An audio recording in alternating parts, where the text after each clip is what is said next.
साथ संगत जी, प्यार से कहिएगा जी, धन निरंकार जी। बेटियां जीवन का आधार होती हैं, उनसे ही तो समाज आगे बढ़ता है और उनसे ही रिश्तों की पहचान मिलती है।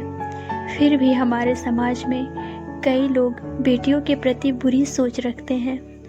उनमें से कुछ तो समय के साथ बदल जाते हैं, कुछ नहीं बदलते और कुछ को समय बदल देता है। फिर उन्हें मनहूस बेटी भी एक वरदान लगने लगती है। एक बेटी का वरदान, यही संदेश दे रही है हमारी यह कहानी, मनहूस या एक वरदान। लाडो उनकी बड़ी बेटी थी, लेकिन लाड सारा वो अपने छोटे बेटे को करते थे। लाडो के माँ बाप पहले लड़का चाहते थे, मगर ऊपर वाले को कुछ और ही मंजूर था और उन्हें भेज दिया उनके घर लाडो। जब लाडो का जन्म हुआ तो कर्जदार उसके पिता को उठाकर ले गए। इस वजह से उसकी माँ उसे मनहूस मानने लगी थी, मगर यह मनहूसियत बस उनकी सोच भर में थी। उसी दिन उसके पिता की लॉटरी लगी और उनका सारा कर्ज उतार दिया गया। लेकिन ये तो भगवान ने किया था ना, लाडो को कहाँ कोई पूछ रहा था। फिर 2 साल बाद उसके घर उसके भाई का जन्म हुआ। भाई जिसका नाम अजय रखा गया था। उसका ये नाम लाडो ने तब सच कर दिखाया जब मौत उस पर जीत प्राप्त न कर सकी।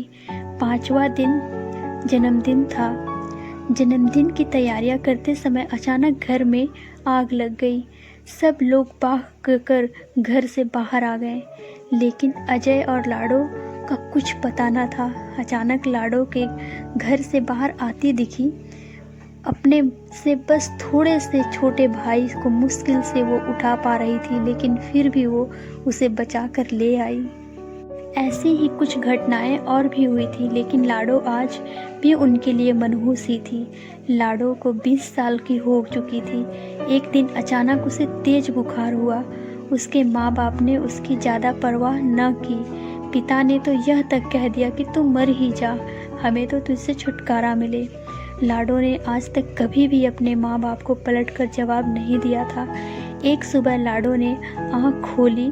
हालत ज़्यादा खराब थी और लाडो बेहोश हो चुकी थी। मजबूरन उसके माँ बाप को उसे अस्पताल में दाखिला करवाना पड़ा।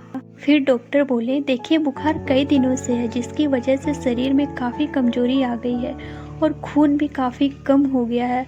इसकी जान बचने के लिए इसे खून देना होगा। डॉक्टर के कहे इन शब्दों से तो लाडो के माँ बाप चिंता में पड़ गए। फिर भी हिम्मत करके उन्होंने अजय का खून देने का फैसला किया था, लेकिन इसलिए नहीं कि वो लाडो को बचाना चाहते थे, बल्कि इसलिए कि समाज में कोई उन पर ये इल्ज़ाम न लगाए कि बेटी को नहीं बचा सके। खून चढ़ाने से पहले उसका सैंपल जांच के लिए भेजा गया। शाम को रिपोर्ट आई। डॉक्टर ने रिपोर्ट पढ़ते हुए लाडो के माँ बाप से कहा, आपकी बेटी का बीमार होना आपके लिए वरदान साबित हुआ। जो समय रहते हमें आपके बेटे की बीमारी के बारे में पता चल गया। तभी माँ बाप चौंके और पूछने लगे, बीमारी? कौन सी बीमारी? ये कलमुही लगता है इसकी जान लेकर रहेगी।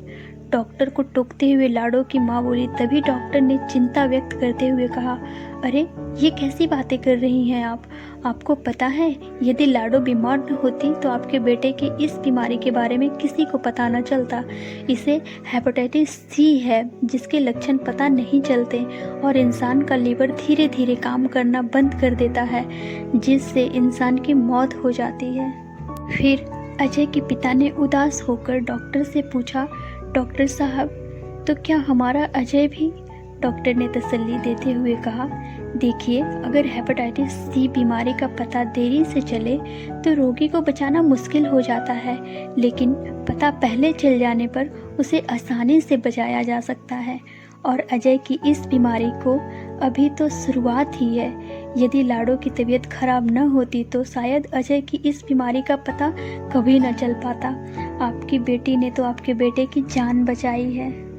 लाडो के माँ बाप ऐसी स्थिति में थे जहाँ अब वो अपनी गलती जानते थे, लेकिन वो गलती मान लेने की उनमें इतनी हिम्मत न थी।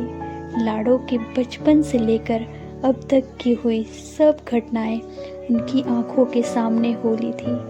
उसके जन्म के समय उनकी लॉटरी निकली थी। अजय को भी लाडो ने बचाया था। आज एक बार फिर से लाडो ने अजय को बचा लिया था।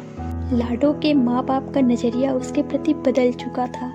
आज वो उसे अपनी बेटी मान चुके थे, जिसने बचपन से ही उनको मुसीबतों से बचाया था। लेकिन अफसोस, हमारे समाज में आज भी न जाने कितने लाडो का गर्भ में ही कत्ल कर दिया जाता है, और कितनी ही को तो वो ज़िंदगी ही नसीब नहीं होती जो एक बेटी को होनी चाहिए। ये तो इंसान की फितरत है कि वो किसी में अच्छाई कम और बुराई ज़्यादा देखता है। परंतु यदि हम हर चीज़ में अच्छाई देखना शुरू कर दें तो ज़िंदगी कितनी खुशहाल हो जाएगी।